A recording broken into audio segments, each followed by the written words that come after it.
ახალი წელი ახლოვდება, ეს ის პერიოდია, რომელიც ბავშვებს განსაკუთრებულად უყვართ.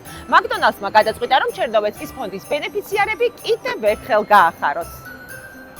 ამ პატარა ანგელოზებს საახალწლო განწყობა არ ჰქონდათ, რადგან ისინი შეჭირვებული ოჯახებიდან არიან. თუმცა მათი მოწყენილობა მაკდონალდსის სივრცეში ტრადიციულად მხიარულებით შეიცვალა. შეხედეთ ბავშვების გაბრწყინებულ თვალებს. აი ასე ერთობიან ჩვენი პატარა ბენეფიციარები ჩერნოვეცკის ფონდის კორესპონდენტთან ერთად. ძალიან გემრიელია.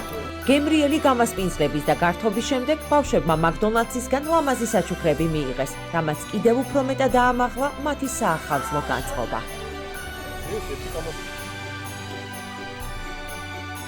და აი ბოლოს გრანდიოზულ ნაძვის ხესთან შეიკრიბნენ ბავშვები და მოუთმენ რა დელიან საჩუქრებს ჩერნოვეცკის ფონდისგან. შეხედეთ, ნაძვის ხის ვარსკვლავზე მეტად ბწყინავს ჩვენი პატარა ანგელოზების თვალები. და ბედნიერი ახალი წელი შემოსული იყოს თითოეული ჩვენგანის ოჯახში და არც ერთი ბავშვის თვალებზე ცრემლები აღარ გვენახოს. გადარიცხეთ ნებისმიერი თანხა ჩერნოვეცკის ფონდის ოფიციალური საიტის მეშვეობით.